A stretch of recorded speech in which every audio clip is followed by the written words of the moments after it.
Inversiones, el sitio donde todos pueden invertir, y Universidad Diego Portales, a la altura de los tiempos, presentan Al Pan Pan. En el Mostrador Podcast, debate y conversación para comenzar tu mañana. Al Pan Pan, con Mirna Schindler. Entrevistas con los actores de hoy. El Mostrador, el poder de la independencia.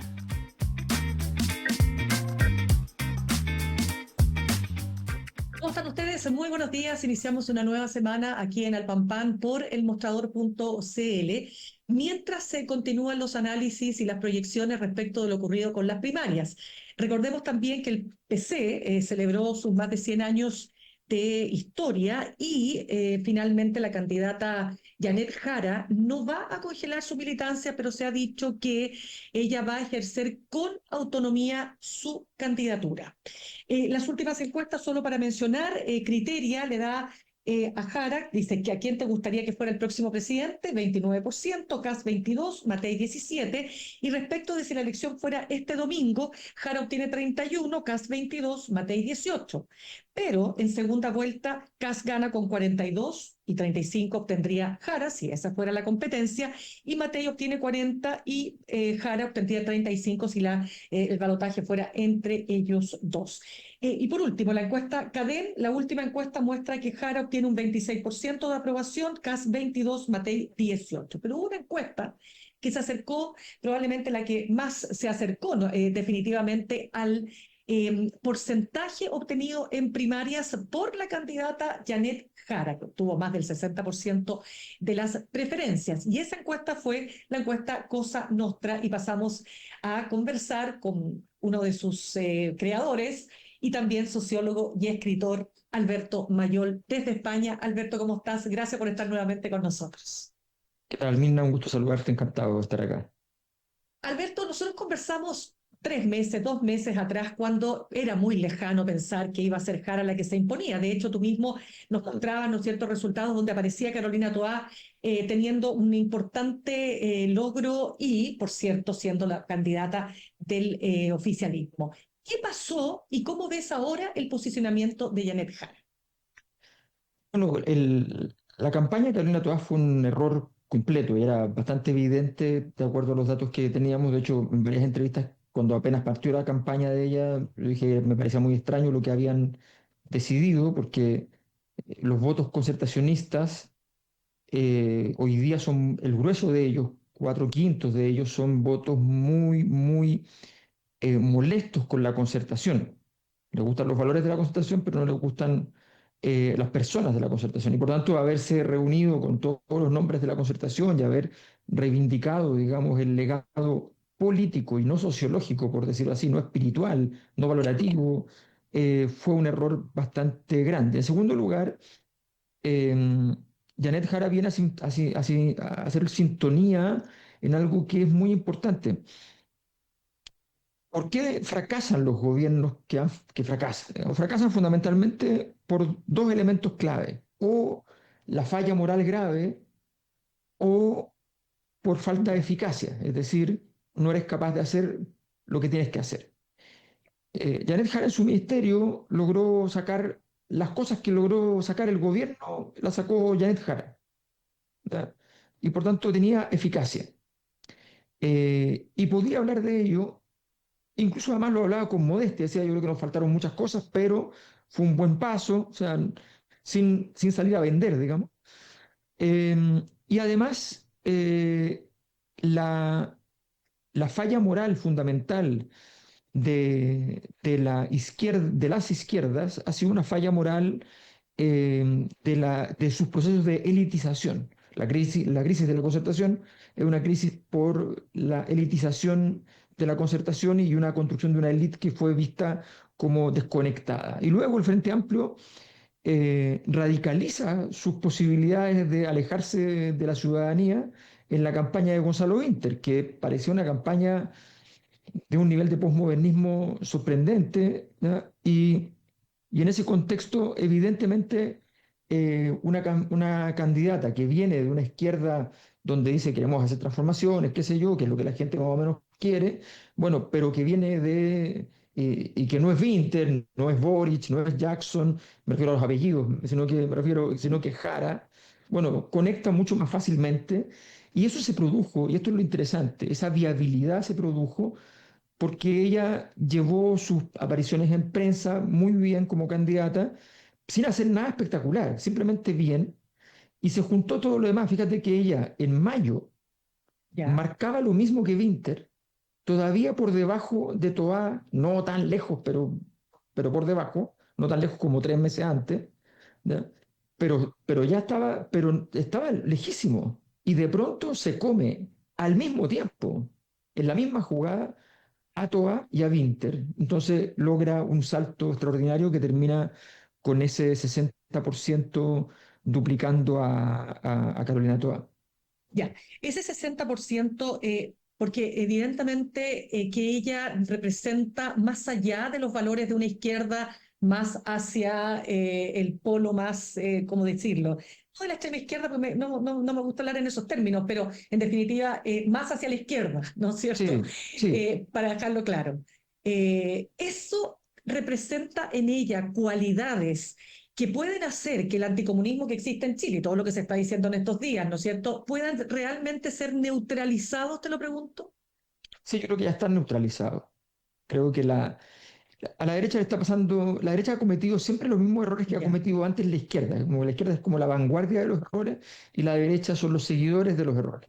Le pasó con la Convención Constitucional a la izquierda, que pierde la convención por la forma en que gestiona la convención, y le pasa a la derecha después que la gestiona idéntico, ¿ya? Por derecha, y pierden también su proceso de Consejo Constitucional y su propuesta constitucional. Ahora está pasando lo mismo de lo que pasó con la izquierda cuando toman la decisión de terminar de enterrar la figura de Pinochet con los 50 años del golpe, diseñan un cierre de esa figura y Pinochet sale mejor. Al mes siguiente estaba mejor que antes. Ya, los 50 años del golpe no los conmemoró Pinochet, los festejó. ¿Ya? Entonces, vienen los 50 años del golpe y cambia radicalmente. Esto está pasando lo mismo porque la crítica que se está haciendo al anticomunismo cada vez que resulta ser más extemporánea, que se ven menos los elementos que podrían tener alguna relevancia, que tú ves a los gobiernos como el gobierno de Sebastián Piñera obsesionado por relaciones con China, ¿ya? O sea, cuando tú ves todo eso, ¿ya? Tiene poco sentido el discurso. Por tanto, cuando el discurso no tiene sentido, lo único que haces al nombrarlo, más que posicionar a Jara en un problema, es lograr exorcizarla. O sea, los mismos exorcistas de la maldición comunista ha sido la derecha y Jara disfruta entonces de las mieles de esa posibilidad que le está brindando. claro. A ver, es que quiero entrar en varios puntos ahí porque déjame solamente, aprovechando que estamos hablando precisamente de los errores de la derecha, ayer leía una entrevista en el Mercurio a José Antonio Cast. Nunca hizo un comentario anticomunista, nunca levantó una bandera diciendo ahora los comunistas se van a comer realmente las guaguas, pero sí puso como eje principal, vamos a crear un gobierno de emergencia, seguridad y economía, crecimiento, y apunta a Janet Jara como la continuadora de un gobierno fracasado. Entonces, ¿está entendiendo mejor Jara, perdón, Cast, hacia dónde apuntar desde las derechas? Kass está trabajando una primera vuelta muy bien diseñada, muy bien Ya, trabajada, muy bien trabajada. Él hace 4 meses estaba completamente fuera de juego, no tenía por dónde.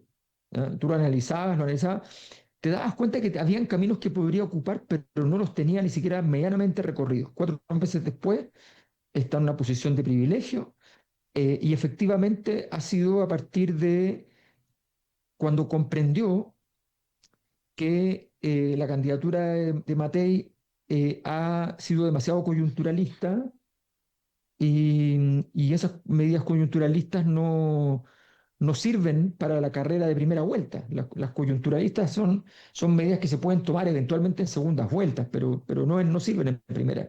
Entonces él diseña una línea recta, diseña un camino en el cual se da cuenta que Matei fue a buscar votos, entre comillas, a la derecha, lo que yo llamo la derecha disruptiva, ¿no?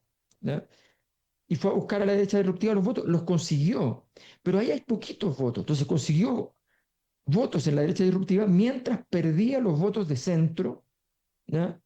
y mientras perdía algunos votos de derecha institucional.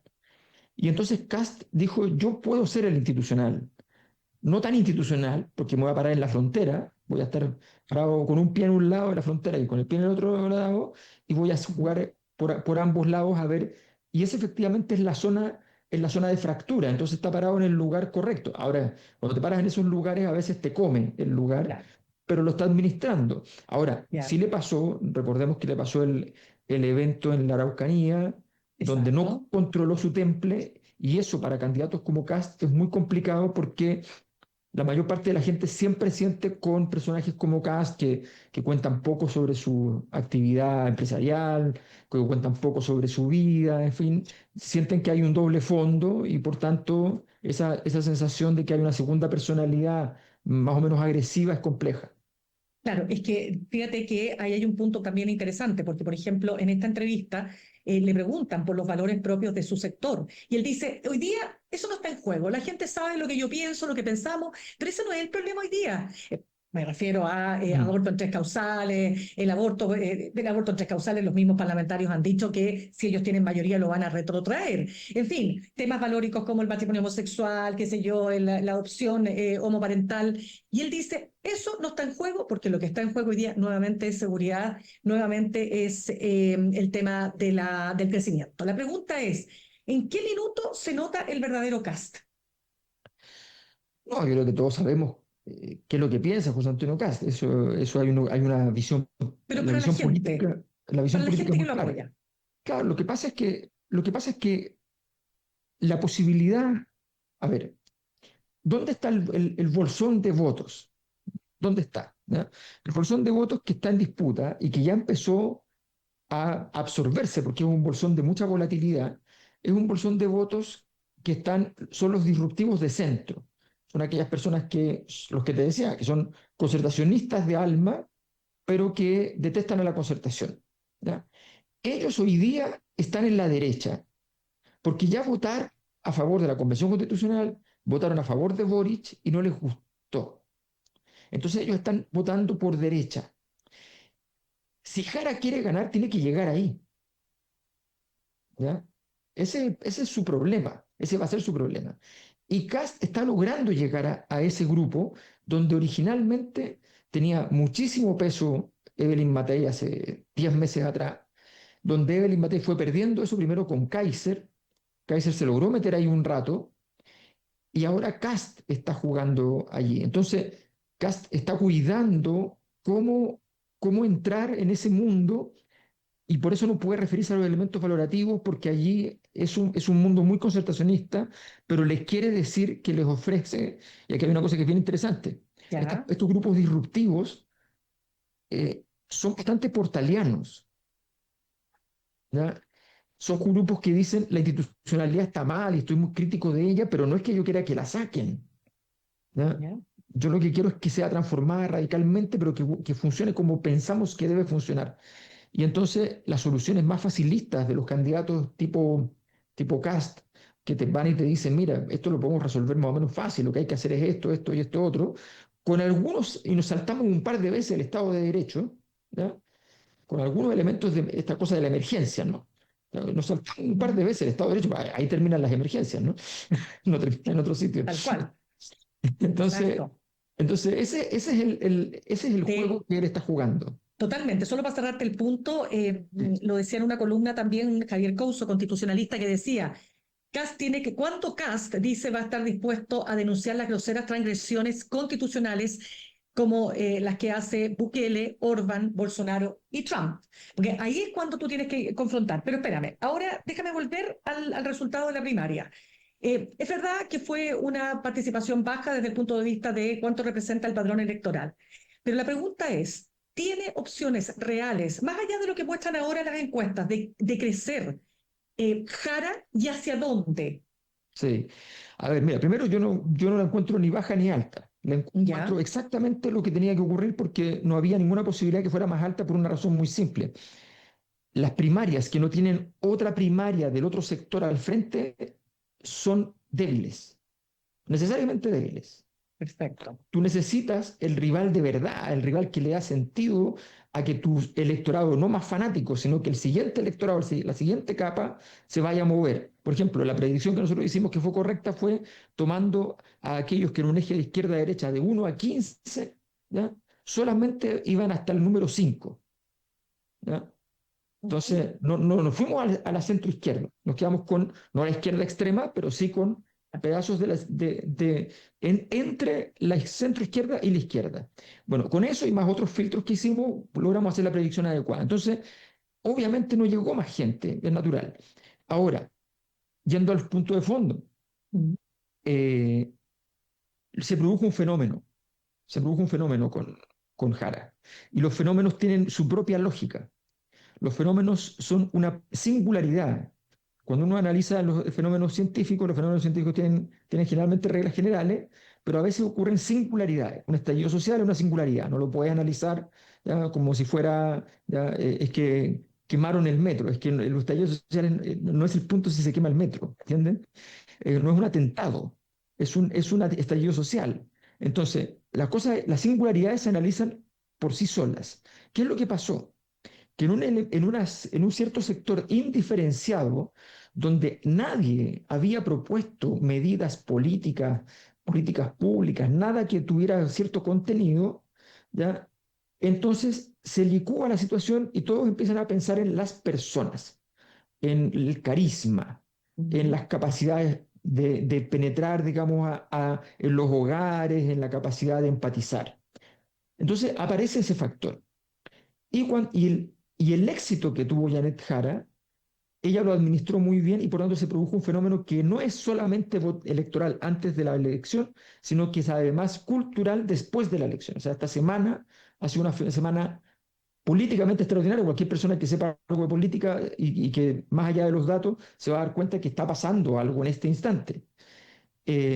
Por tanto, de hecho, nosotros salimos a medir la semana anterior porque queremos recoger ese espacio de transformación que se está produciendo. Yo creo que no me cabe ninguna duda de que después de esta semana, Janet Jara va a ser capaz de abrir una cabeza de playa en las zonas de centro político y si la administra bien, va a poder crecer va a ser plenamente competitiva con Kast, no lo es con Matei. Nuestros datos nos indican que no lo es con Matei, pero con Kast sí es competitiva. Digo competitiva, todavía perdiendo, pero con cifras que ella podría revertir. Y ese centro que tú dices, porque hay otros analistas que dicen que no van a votar, ese centro no va a votar ni por Kast, ni va a votar, o sea, definitivamente ni por Kast ni por Jara. Por lo tanto, ¿qué te hace pensar a ti que sí votarían por Jara? Lo tengo investigado, así que... ¿Ya? Pero por eso, sí. esa investigación, ¿qué te habla? ¿Qué te dicen? Lo que pasa, mira, lo que pasa es que hay una fantasmagoría del centro, ¿ya? Ya. Con donde se imaginan a un señor en el Paseo Humada, un poco a la señora Juanita, y al señor en el Paseo Humada yendo a su trabajo de clase mediero, ¿ya? Estabilizado, ¿ya? Pero con expectativas, en fin. Bueno, eso no es lo que está ocurriendo. Eso no es lo que está ocurriendo. Lo que está ocurriendo es que hay un segmento de altísima volatilidad que está en el centro político que no encuentra respuesta en el centro, no tiene respuesta en el centro. Y como no tiene respuesta en el centro, o sea, hay un gran fracaso ahí de la centroizquierda que administró el centro durante mucho tiempo, ¿ya? Y de la derecha, que como la derecha cuando tuvo ese centro lo tuvo Sebastián Piñera, no lo tuvo la derecha, y entonces, y en todo caso, si fuera Piñera tampoco lo tendría tan fácil, porque Piñera marca muy bien en su primer gobierno, pero tiene un rojo en su segundo gobierno, o sea, entonces, para que dimensionemos. Entonces, ¿qué es lo que pasa en ese centro? En ese centro hay dos centros, un centro institucionalista, un centro concertacionista, que no vota por la concertación tampoco, pero que son concertacionistas y que respetan relativamente a sus ex autoridades políticas, ¿no? Pero ellos votan fundamentalmente por Matei, ¿ya? Los concertacionistas. Y están los concertacionistas disruptivos, que son muchos más, y que ellos votaban por Matei, y hoy día está muy fuerte ahí Kast. Y también está fuerte ahí Kaiser, aunque Kaiser ha ido bajando, también tiene votos ahí Kaiser. pero es un mundo que está yendo a la derecha.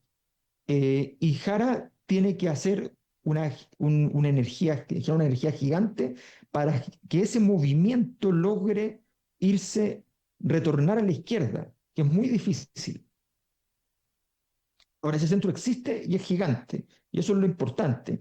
Lo que pasa es que a medida que se acerca la elección se absorbe. Cuando lo que uno ve en las elecciones, cuando se acerca la elección, ese centro que hace un par de meses tenía el 32% del electorado, por ejemplo, solamente los disruptivos, hoy día ya tiene 10 puntos menos porque se empiezan a definir esos votos hacia la derecha y empiezan a ser más definibles como tales, pero después vuelven.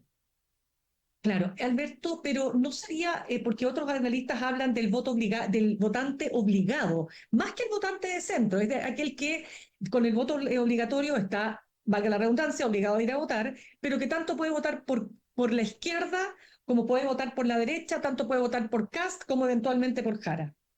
Claro, lo que pasa es que sí, pero es que la variable voto obligatorio, ¿qué esconde? Si ese es el punto. La ¿Ya? variable voto obligatorio esconde un fenómeno sociológico. Las personas que no estaban yendo a votar son las personas que eran de ese grupo, del centro disruptivo.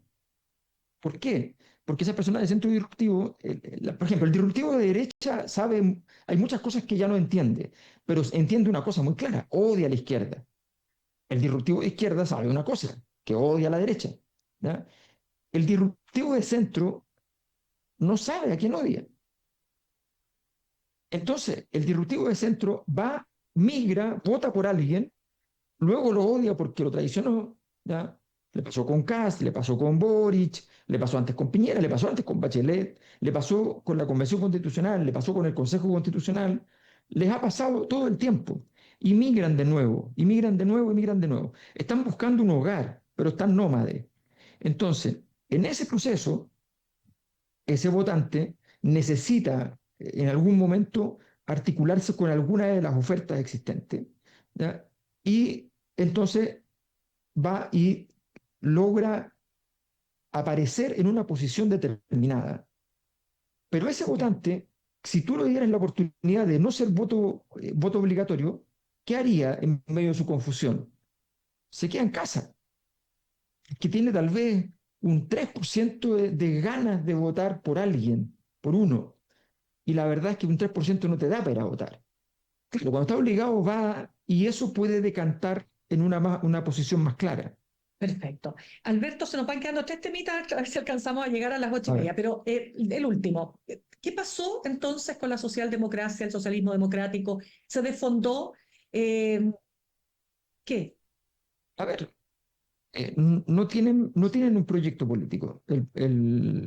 Los partidos que están allí están en ruinas, se siguen administrando en tanto ruinas y por tanto se entiende que el Partido por la Democracia es un partido desestructurado. A nadie de los que allí habitan le importa mucho que esté desestructurado mientras sirva de plataforma, pero esa plataforma tiene una plataforma de negociación, no una plataforma política, por tanto pierde espesor político y pierde capacidad de acción, por tanto. El Partido Socialista no resuelve 20 años después, 25 años después, no, 27 años después, el debate entre flagelante y complaciente. No lo resuelve todavía. ¿Ya? Entonces, entonces tienen un problema político que no lo, y esto es lo que está pasando en todo el sistema político en Chile, que esta cosa de la comunicación política, de que todo es publicidad, de que todos los partidos se están quedando sin contenido, sin definir sus contenidos. Y eso hace que sus capacidades adaptativas sean muy discretas porque ni saben lo que es la realidad.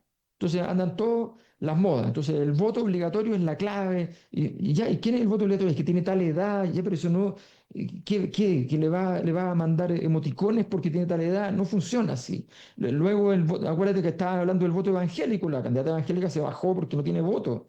¿Ya? No existe el voto evangélico. No es verdad. Entonces, está lleno de modas que se van instalando y que instalan ciertos analistas porque salió una encuesta no sé qué cosa. Eso no está investigado realmente, un gráfico no es una investigación.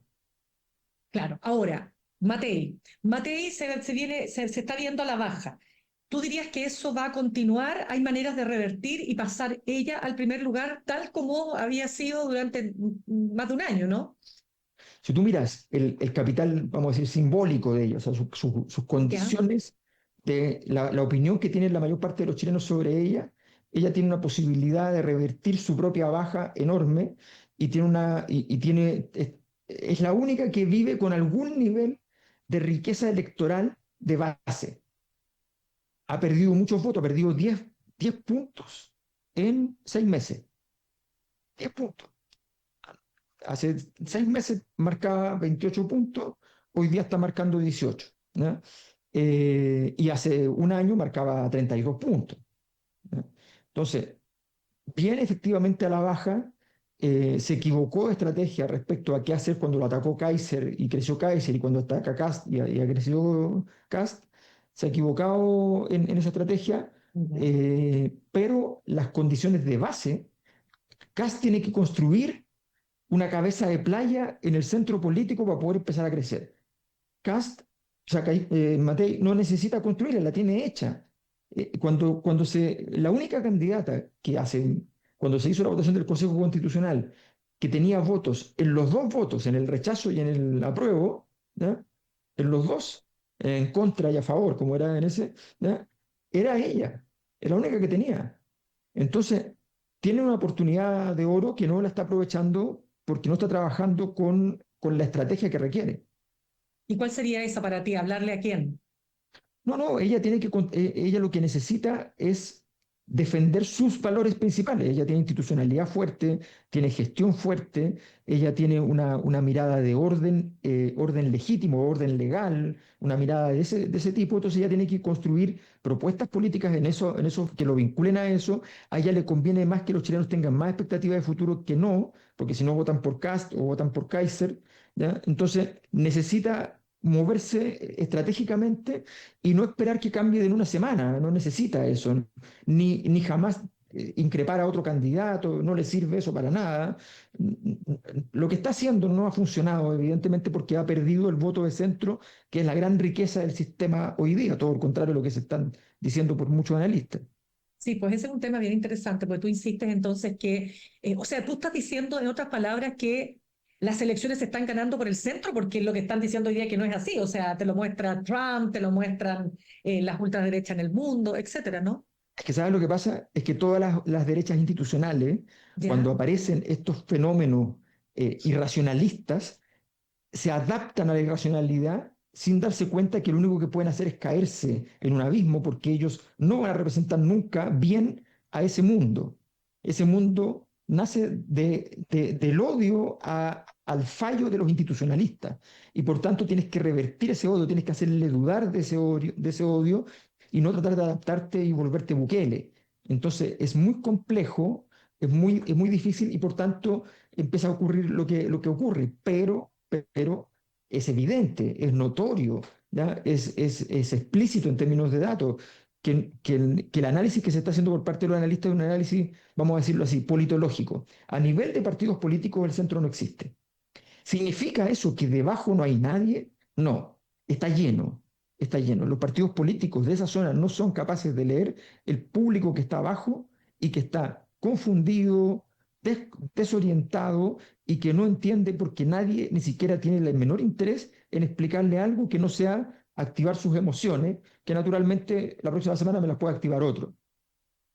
Súper interesante, vamos a estar siguiendo ese punto. Déjame preguntarte, porque ya se nos acaba el tiempo, Alberto Mayol, pero un tema que no quiero dejar de comentar contigo y que tiene que ver con la actualización de la medición de la pobreza, ¿no es cierto? Hecha por la comisión o propuesta por la Comisión Asesora Presidencial de Expertos, ¿no? Que finalmente termina generando que con esta nueva medición pasamos de 6,5 respecto de la encuesta que hacen de 2022 a 22,3. ¿Qué significa esto? ¿Qué implica? Mira, desgraciadamente todavía no significa nada porque el gobierno hizo las dos veces, hizo trampa. A ver. ¿Ya? La vez anterior comunicó el puntaje más bajo que todos sabían y todos sabíamos y todos los técnicos habían establecido que era un puntaje que se medía solamente por razones de continuidad de las mediciones antiguas, pero ya había una metodología distinta, ¿ya? Más multivariada para medir pobreza y esa metodología te indicaba otros dígitos que eran más altos. Pero como el número era tan bajo, ¿ya? Entonces y era tan exitoso, se comunicó como tal por el ministro de la época, ¿ya? Y Yo hice una columna, la conversamos acá, me acuerdo, y generó bastante revuelo esa conversación. Después salió un equipo de académicos de la Universidad de Chile, dijeron lo mismo, y efectivamente al final se olvidaron del 6,5. Pero que si se comunicó el 6,5 la vez pasada, se tendría que haber comunicado también la misma medición ahora. Entonces ahora solamente se dijo con el cambio, había habido un cambio, yo te decía, de metodología ya existente. Ahora hubo un segundo cambio de metodología que mejoraba la anterior. Entonces ahora hay tres métodos. Entonces lo que correspondía que se dijera es que el 2025 en la continuidad del método antiguo es tanto, en la continuidad del método anterior es tanto, y en la continuidad del método nuevo es tanto, y si vamos con el método nuevo hacia atrás sería tanto. Eso es lo que corresponde, una tabla súper sencilla que tenga todas las mediciones, todos los modelos de medición. Desgraciadamente, eh, se juega con el dato que es súper importante para las políticas públicas, para el sistema político, para poder hacer campañas, para poder decir, mira, qué es lo importante, qué sé yo, y además se minimiza un problema que es central para un gobierno de izquierda como el tema de la pobreza. Chuta, lamentablemente se nos acaba el tiempo, Alberto, pero seguiremos conversando de este tema. Alberto Mayol, sociólogo, escritor, gracias por haber estado con nosotros esta mañana. Gracias, Mirna. Que estés muy bien. Saludamos a nuestros auspiciadores. La Universidad Diego Portales está acreditada por 6 años en nivel de excelencia y es una de las mejores universidades del país. Conoce más en admisión.udp.cl. Universidad Diego Portales, a la altura de los tiempos. Y ahorrar cotidianamente se puede y de forma organizada, rápida y online con Ahorrando, la nueva funcionalidad de tu app Coopeuch, en donde puedes programar ahorros de manera fácil y entretenida, eligiendo tus propias reglas y metas. Haz que el ahorro sea parte de tu vida con Ahorrando de Coopeuch. Más información en coopeuch.cl. Nos vamos a ir al corte y al regreso vamos a estar hablando con Genaro Arriagada, abogado, cientista político, ex ministro secretario general de la Presidencia y ex embajador de Chile en Estados Unidos. Ya volvemos. En instantes, una nueva entrevista en Al Pan Pan con Mirna Schindler por El Mostrador Podcast, el poder de la transparencia.